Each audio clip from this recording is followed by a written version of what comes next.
Ya tenemos a nuestros participantes de esta primera mesa y le doy la bienvenida, como siempre, con un enorme gusto al diputado Hamlet Almaguer, nuestro gran amigo Hamlet Almaguer, el diputado de Morena. ¿Cómo estamos, diputado? Muy buenas noches, Jaime. Un placer saludarte y a todo el auditorio de Sin Censura. Y también ya tenemos con nosotros a Antonio Atolini Murra, politólogo. ¿Cómo estás, querido Antonio? ¿Qué tal? ¿Cómo están? Hola, saludos, Hamlet. ¿Cómo está? Maravillosa audiencia de Sin Censura. Los saludos de Torreón, Coahuila. Muy a la orden. Buenas noches.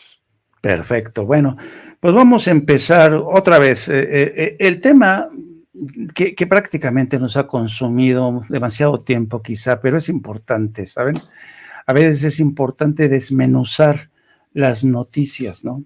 Así, despacio, como se pela una naranja, ¿no? La monda de una naranja, porque es importante realmente ver hasta qué punto estas revelaciones, como creía Latinus y Carlos Loret, se iban a convertir en un bombazo, o, como dijo el presidente, la verdad es que ni le quitaron el sueño.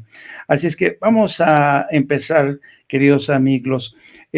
Hamlet, el presidente sí reconoció que hubo un hackeo a la base de datos de la defensa. Ya sabemos que aquí no le podemos quitar hierro al asunto, es importante, pero ¿qué opinión tienes de este hackeo y de las intenciones que había detrás de este hackeo, particularmente desde el Grupo Latinos? Pues evidentemente es un interés de desestabilizar al país. Yo creo que los grupos de derecha están muy presionados, muy preocupados. En este momento la conversación nacional debería girar en torno a el menguante, agonizante gobierno de cabeza de vaca al que le quedan 4 horas de fuero. Y la fiesta que va a haber mañana en Tamaulipas por este avance democrático tan importante con nuestro gobernador Américo Villarreal. Sin embargo, bueno, pues le dan un giro con esta filtración para intentar afectar al presidente de la República. Yo no creo que Loret tenga gran cosa, porque sobre las filtraciones que mostró en su programa, que abarcaron entre 15 y 20 minutos del programa de una hora, la verdad es que no hay sustancia. No hay sustancia. Es ridículo, por ejemplo, lo que menciona sobre el aeropuerto de Cancún. Acabo de estar allá en Quintana Roo por la toma de protesta de Mara. A Loret le falta pueblo porque en la Terminal 2 del aeropuerto de Cancún salen los vuelos de Volaris y de Viva Aerobús. Yo creo que él nada más vuela de la 4, donde salen los vuelos de otras líneas que atienden a otro segmento. Y pues la verdad es que tiene un muy buen sistema de filtros de seguridad. No me parece riesgoso que exista el número de elementos que señaló en su tabla. En otro operativo lo menciona como si se estuvieran escondiendo cifras, y la inconsistencia, según lo que él menciona, es de un deceso más en algún reporte que en otro. No, obviamente cada vida es importante, pero no me refiero a eso, me refiero a la sobredimensión de la supuesta noticia. Y finalmente, en el caso que nos ocupa, en el caso del presidente de la República, otra vez sobredimensionando sobre algo que el propio presidente ya había mencionado en ocasiones anteriores, que los médicos habían reportado desde que era jefe de gobierno de la Ciudad de México. Era un tema al que se le estaba dando seguimiento. Todos supimos de el evento cardiovascular que tuvo hace algunos años, y a partir de ahí también moderó un poco su ritmo de presión o de estrés. Es algo muy común con los gobernantes. Obviamente existe presión, existe estrés. Me estoy acordando ahora de la intervención que sufrió el ahora senador Miguel Ángel Mancera cuando era jefe de gobierno de la Ciudad de México también, que fue un tema de emergencia.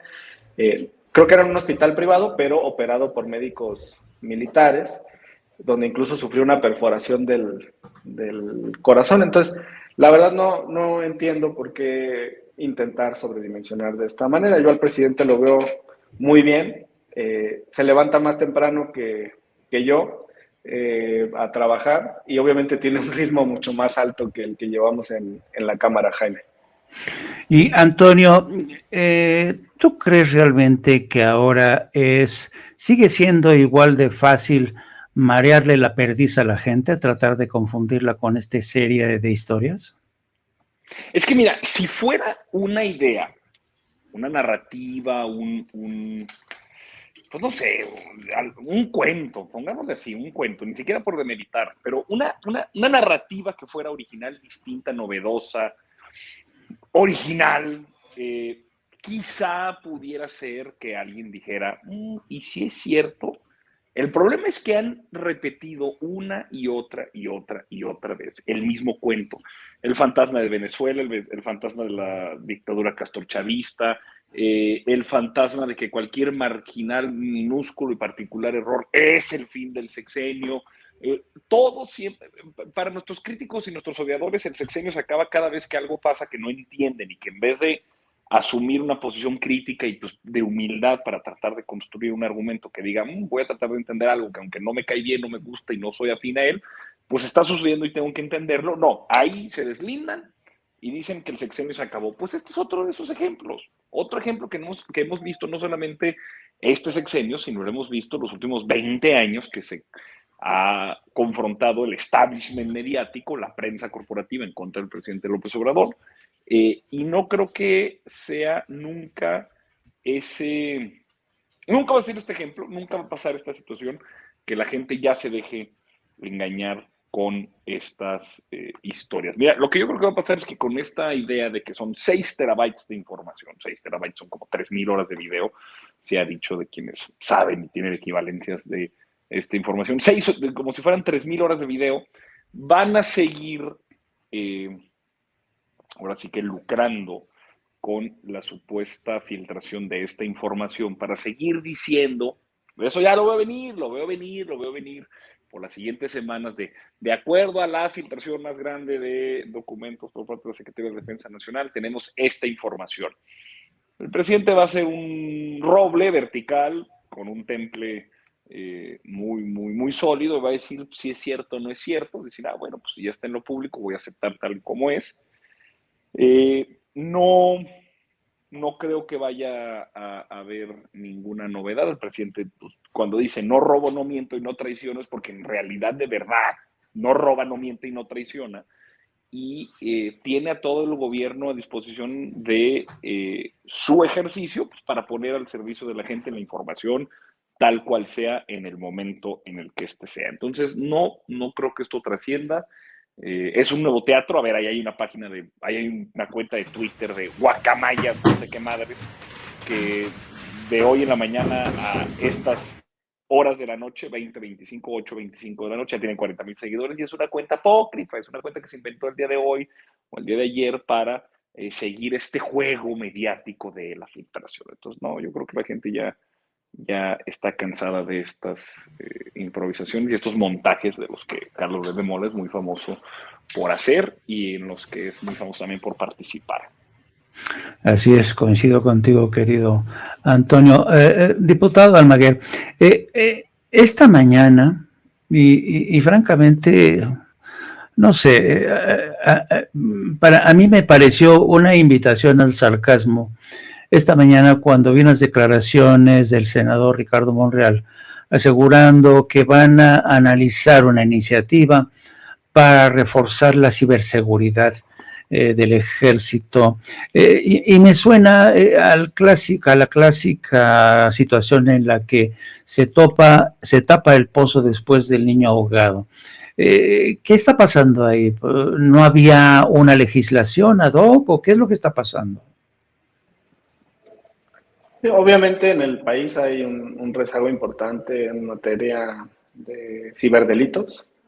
En países del primer mundo ya forman parte de un componente importante del número de delitos en en total. Desde el aspecto del estudio del derecho ya se han empezado a crear programas de estudio en materia de ciberdelitos. Hay despachos de abogados de primera línea que ya están especializando en este aspecto, pero nadie está exento. Ocurre con los bancos que obviamente no tienen carencia de dinero, nadan en dinero. Muchas de las instituciones financieras transnacionales obtienen sus jugosas ganancias en México. Durante la crisis de hipotecas en Europa, lo que mantuvo a flote a Santander y a Bancomer fue precisamente los ingresos que se generaban en nuestro país.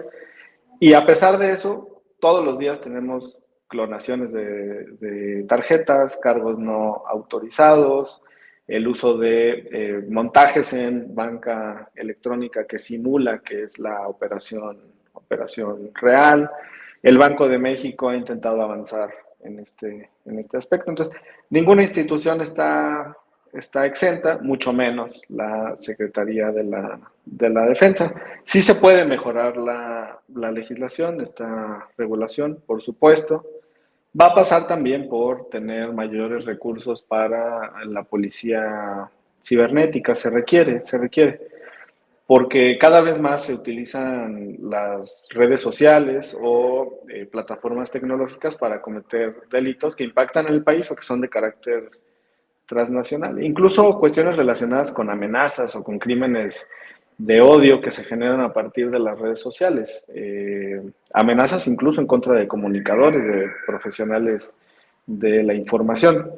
Entonces sí, siendo autocríticos, hay mucho que hacer en esta materia, y una parte tiene que ser también presupuestal. El ejército va a necesitar más recursos para esa línea de defensa. Lo hemos visto ahora también en el conflicto de Ucrania y Rusia. Una parte de este conflicto se desarrolló a través del mundo tecnológico. Entonces va a ser así en este siglo en el que vivimos. Necesitamos actualizar esa parte, Jaime. Hace rato que, como tú bien dices, en México, pues sí, vamos ciertamente rezagados.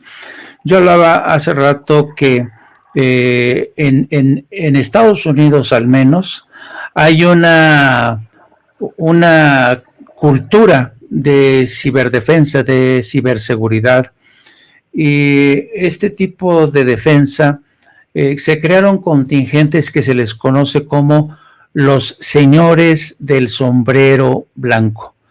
¿Qué son los señores del sombrero blanco? Se les conoce así a la gente que han creado cortinas de fuego, barreras, que están vigilando continuamente las redes estratégicas, por ejemplo, de los sistemas eléctricos, de radiocomunicaciones, de suministro de agua potable, de telecomunicaciones, es decir, las zonas estratégicas de Estados Unidos. Y esta cultura de los hombres del sombrero blanco ha cundido también en el sector de la empresa privada, ¿no? Particularmente en el sector de la industria armamentista, donde estos señores, los señores del sombrero blanco, pues se encargan de vigilar y de proteger sobre todo la tecnología armamentista, que pues le supone para ellos quizá la principal fuente de ingresos a esta industria. ¿Tú crees que habrá algún momento en que México podrá tener contingentes de hombres de sombrero blanco, se les llame como se les quiera llamar aquí en México? Sí, vamos a llegar ahí, sobre todo por la integración económica en América del Norte y también por las operaciones tan relevantes que se desarrollan en México y tienen que ver con Europa. Vamos a llegar a esa parte. Hay personas muy talentosas en ciberseguridad aquí en México. Algunas personas que yo conozco ya están trabajando en Estados Unidos, precisamente en Silicon Valley o también en el estado de Washington, en Seattle. Precisamente en este aspecto, en temas que tienen que ver con bases de datos, incluyendo muchachos a los que en el anterior sexenio los subcontrataron para que pudieran trabajar en presidencia de la República, y después los norteamericanos sacaron ese talento y se los llevaron allá a trabajar. Entonces sí, las nuevas generaciones yo creo que están muy preparadas para esto, tenemos cada vez más ingenieros y especialistas en esta materia, y ahora gran parte de nuestra vida depende de sistemas informáticos. Los propios automóviles ya son computadoras con ruedas, ¿no? Como ha dicho el canciller en alguna ocasión. Entonces sí necesitamos avanzar hacia esa parte, y es un reto particular de mi generación y de Toño, en la que sí tenemos que poner mucha atención, Jaime.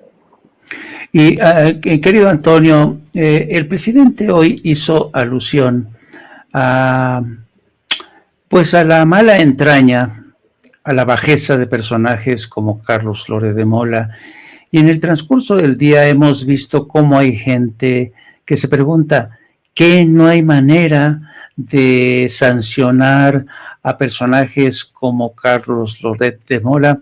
Yo lo encuentro complicado por decirlo menos, pero no cabe duda, querido Antonio, que de un tiempo acá particularmente, el periodismo en México se ha convertido en un oficio no solamente de alto riesgo, sino que también existe un elevadísimo grado de impunidad para mentir, para difamar, para calumniar. ¿Tú crees que haya forma de meter en cintura a difamadores, a los montajes como Loret de Mola en este México de hoy?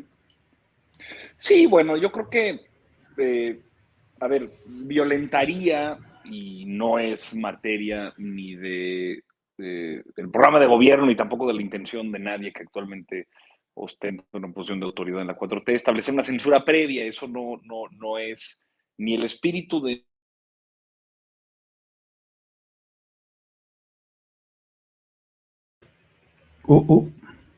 Se nos congeló la imagen. ¿Ya regresó? ¿Ya regresó, Antonio? Creo que se fue Toño, pero estaba hablando precisamente de ahí está. Censura previa. Ahí está. Ya está. Ahí estamos.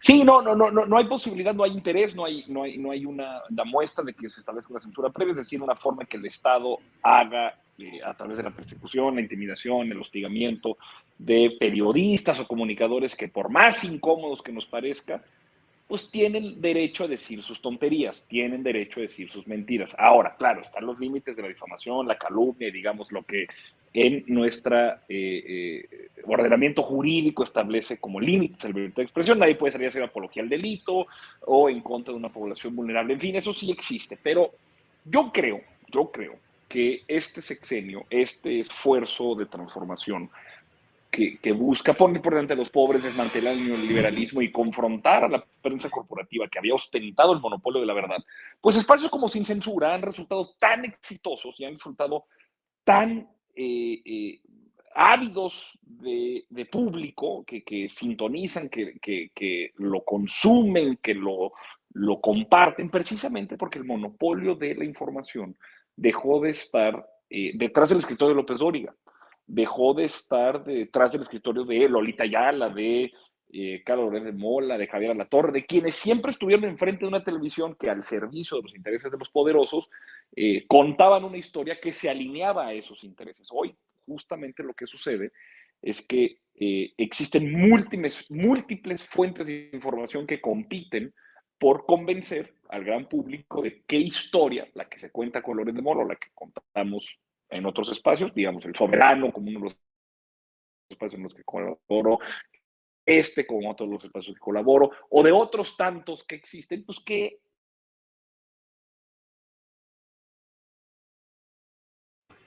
Ahí está. ¿Qué medio cuenta una historia que sea lo suficientemente convincente para que la gente pueda seguir confiando en ellos?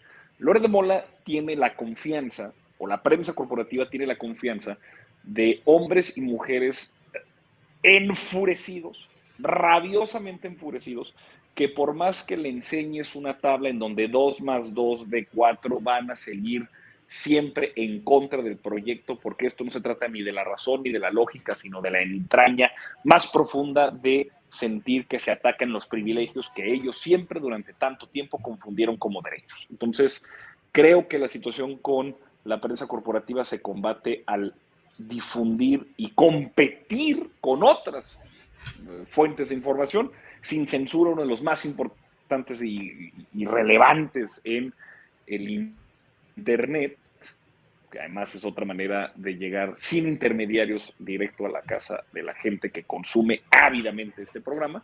Entonces yo creo que poco a poco, una vez que estas empresas, que de empresas tienen muy poco, pero digamos organizaciones con fines de lucro, que no están financiadas por la innovación, la competencia, el riesgo o por el diseño de un producto relevante, sino por el dinero de la oligarquía que financia esto como un instrumento de golpeteo, yo creo que en algún momento eso se va a acabar y entonces tendrán que enfrentarse a la nueva realidad que hace ver que ni Loret, ni Reforma, ni ninguna de estas empresas son realmente viables, sino está el sucio dinero de los oligarcas detrás.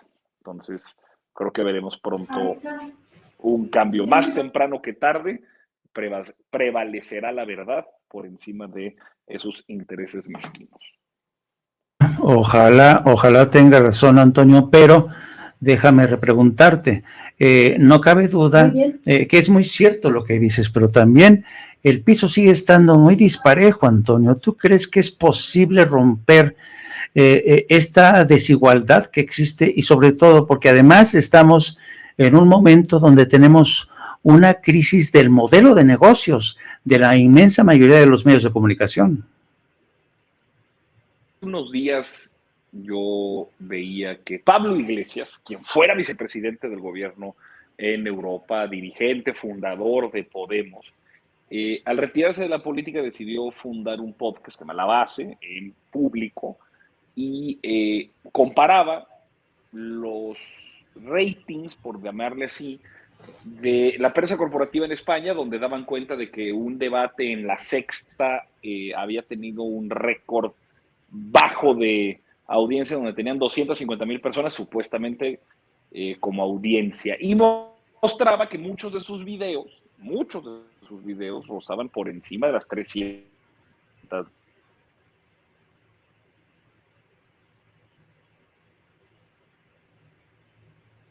Aló.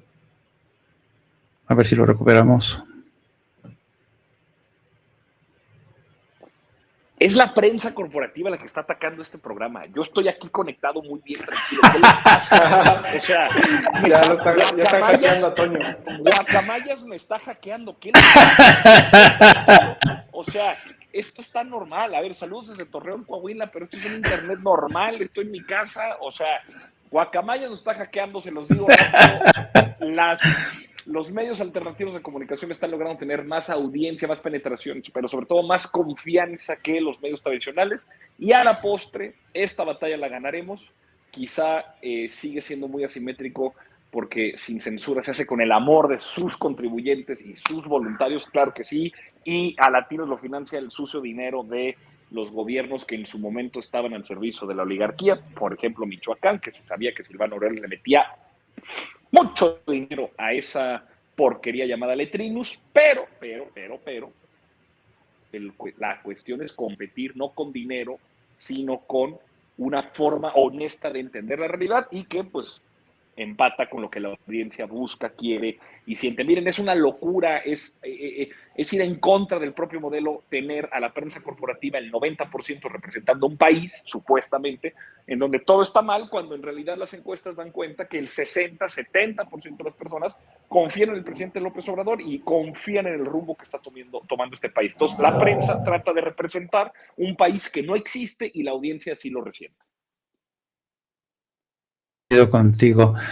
Diputado, déjeme revisitar el tema de las prioridades del Congreso mexicano, porque quizá una de las cosas que a mí en lo personal me llamaron más la atención es que tras salir esta revelación del famoso hackeo, Ricardo Monreal propuso legislar, pero hasta ahora, la mayoría de los mexicanos estamos incluso ya cansados, hartos de estos espectáculos de las mujeres gritonas, de las casas Legos, donde se presenta la casa donde vive el hijo del presidente, la casa gris, las denuncias de las gritonas señalando que los tenis del hijo del presidente, las acusaciones o fundamento de que el presidente tiene vínculos, posiblemente vínculos con el narco. Entonces, mi pregunta es la siguiente: de repente, con este tema de los hackeos, sean fabricados o sean reales, de repente vuelve la atención a temas de la agenda nacional. Y es cuando uno se pregunta, bueno, ¿en qué han estado perdiendo el tiempo estos líderes de la oposición? ¿Qué hacer con ello? ¿Cómo se resuelve esto? Claro, Jaime. Me parece que hay mucho que ajustar en nuestro sistema parlamentario. Las normas son muy anquilosadas, los procesos son muy largos, muy lentos. Hay algunos espacios, algunas ventanas cuando existen temas de urgencias para poder discutir inmediatamente en el Pleno. Me parece que falta un componente en cada sesión de discusión política. Eso debería de existir, existe en cualquier parlamento del mundo. Aquí hago un paréntesis, porque el otro día estábamos comentando en la Cámara.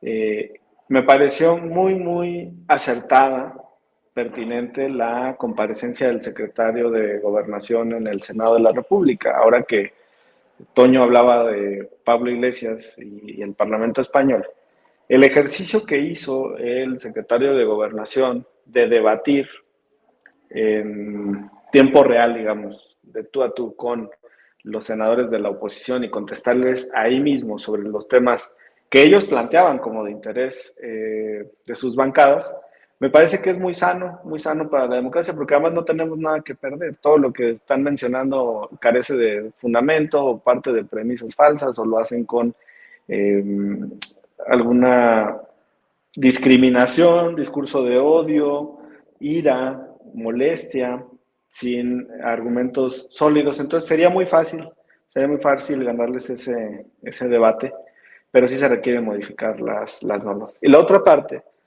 creo que necesitamos sesionar más.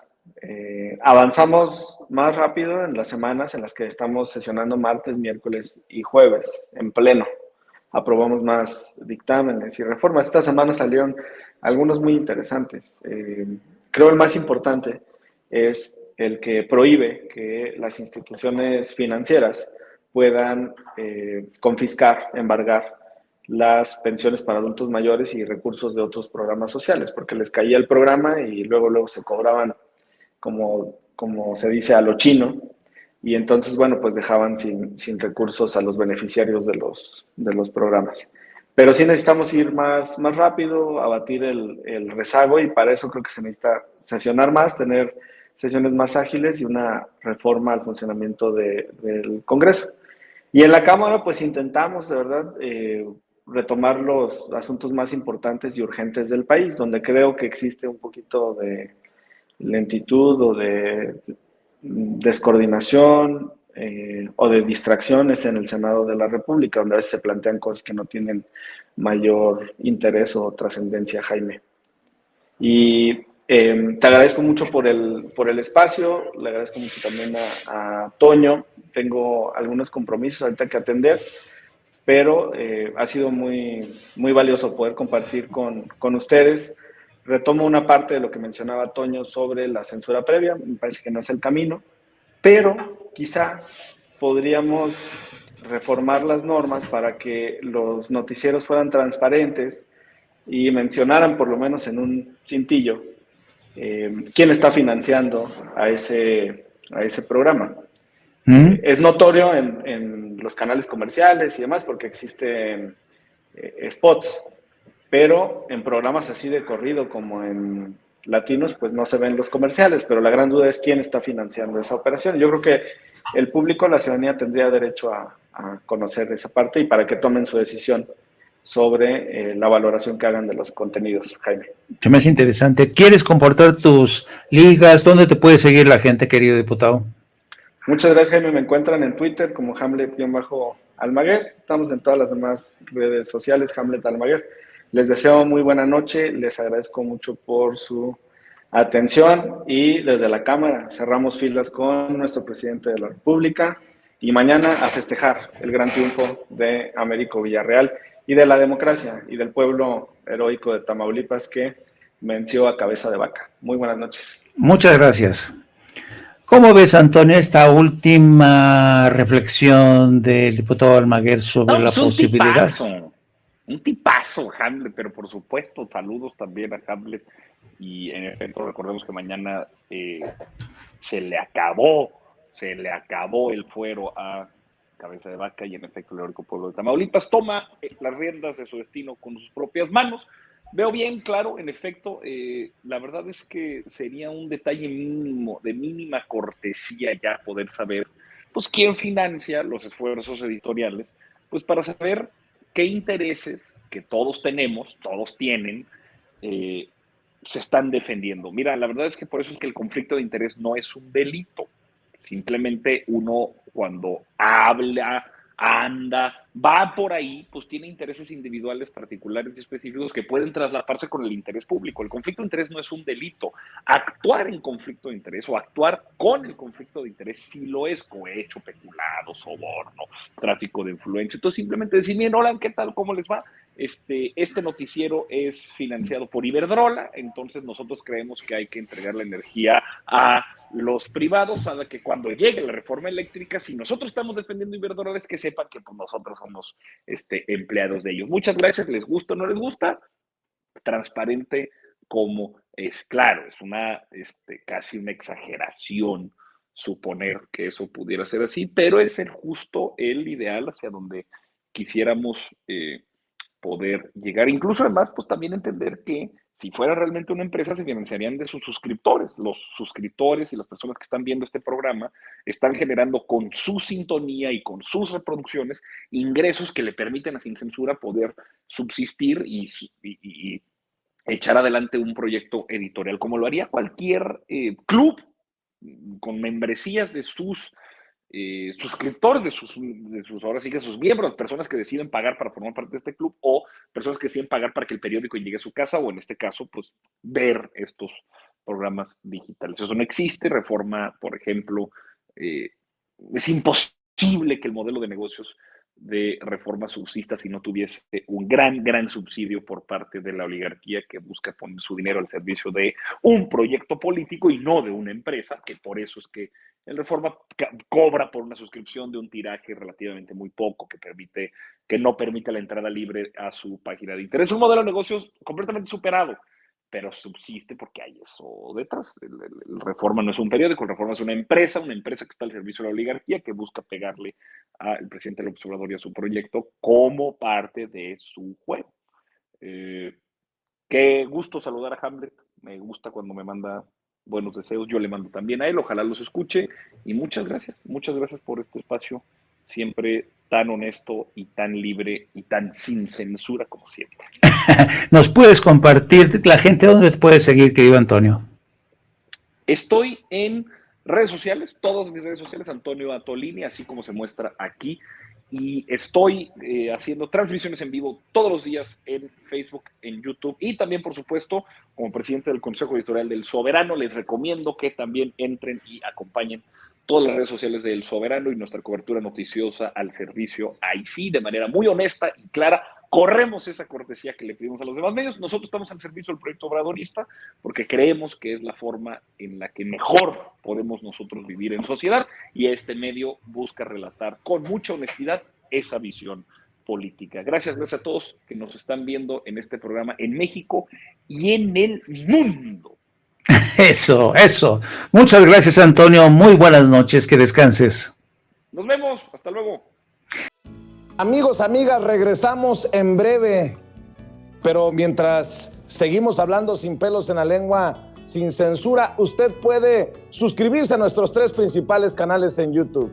Sin Censura Media, en donde tenemos más de 1,600,000 suscriptores. Sin Censura TV, en donde tenemos más de 1 millón de suscriptores. Y en Sin Censura Presenta, en donde queremos llegar muy pronto a los 100,000 suscriptores.